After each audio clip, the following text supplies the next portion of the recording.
Hello everybody. Welcome to Dreamland Fairy Tales audiobooks.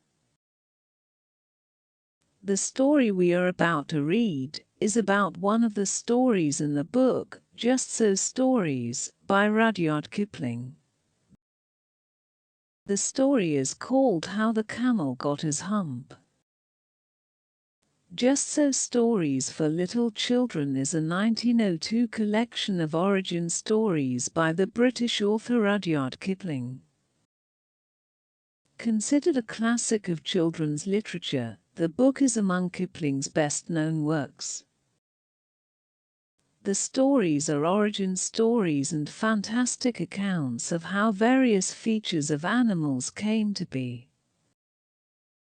Kipling began working on the book by telling the first 3 chapters as bedtime stories to his daughter Josephine. These had to be told just so, exactly in the words she was used to, or she would complain. The stories illustrate how animals obtain their distinctive features, such as how the camel got his hump.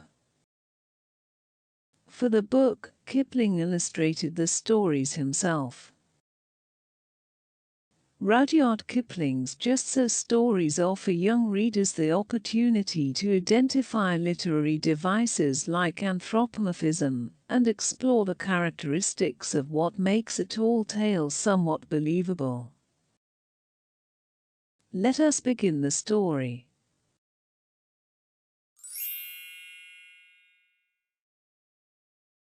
Now this is the next tale, and it tells how the camel got his big hump.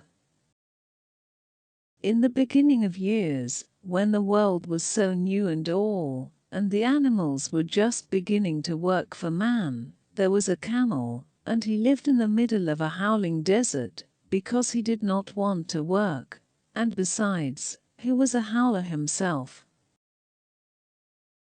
So he ate sticks and thorns and tamarisks and milkweed and prickles, most excruciating idle, and when anybody spoke to him he said humph, just humph, and no more. Presently the horse came to him on Monday morning, with a saddle on his back, and a bit in his mouth, and said, "Camel, oh camel, come out and trot like the rest of us." "Humph," said the camel, and the horse went away, and told the man. Presently the dog came to him, with a stick in his mouth, and said, "Camel, oh camel, come and fetch, and carry like the rest of us." "Humph," said the camel, and the dog went away, and told the man.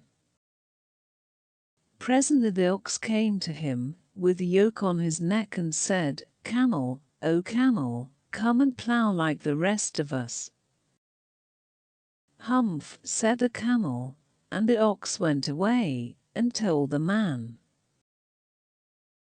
At the end of the day the man called the horse, and the dog and the ox together, and said, "3, oh 3, I'm very sorry for you, with the world so new and all, but that humph thing in the desert can't work, or he would have been here by now, so I am going to leave him alone, and you must work double time to make up for it."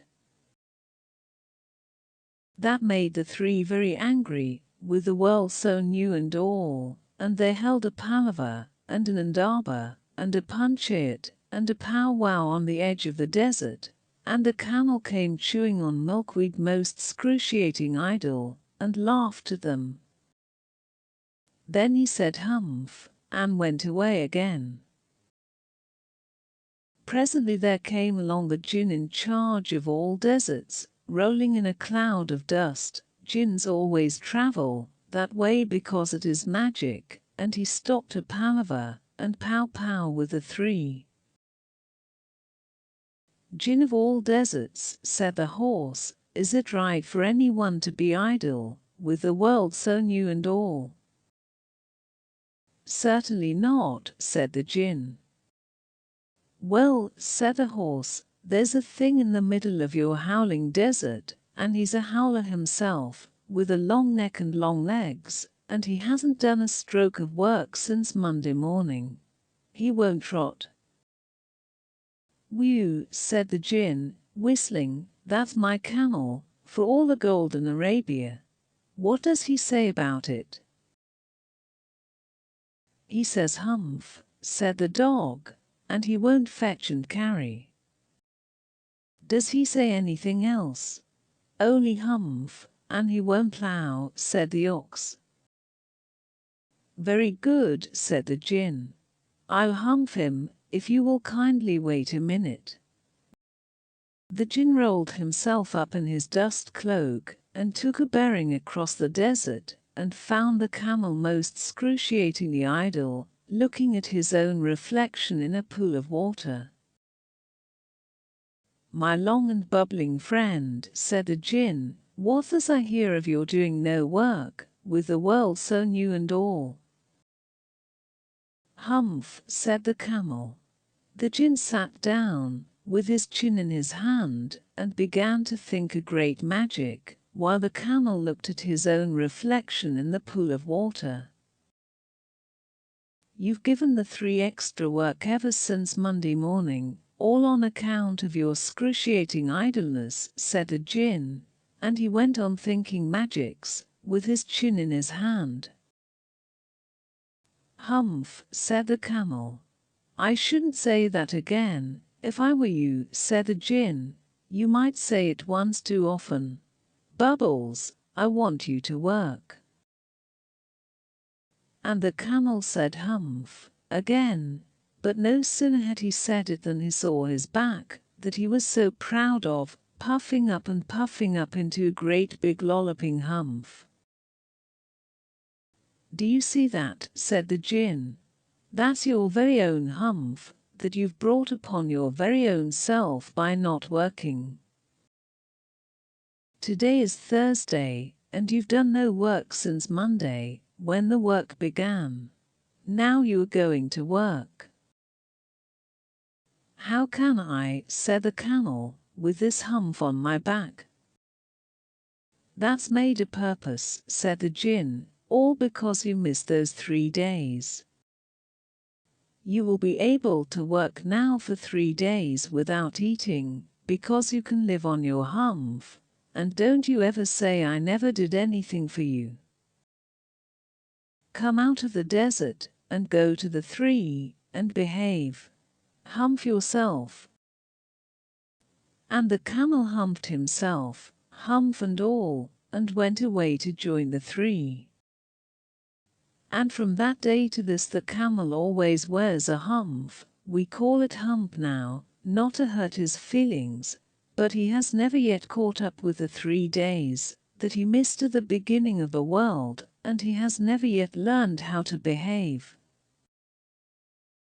And that is the tale How the Camel Got His Hump by Rudyard Kipling. You might also enjoy this interesting story about how the leopard got his spots. It is one of many stories in Kipling's Just So stories. If you enjoyed that story, leave a like, and do not forget to subscribe to Dreamland Fairy Tales audio books. Hit notification bell button to be updated to our latest fairy tale stories, and enjoy a complete collection of short stories for children. I hope you enjoyed reading with me. Until next time, goodbye.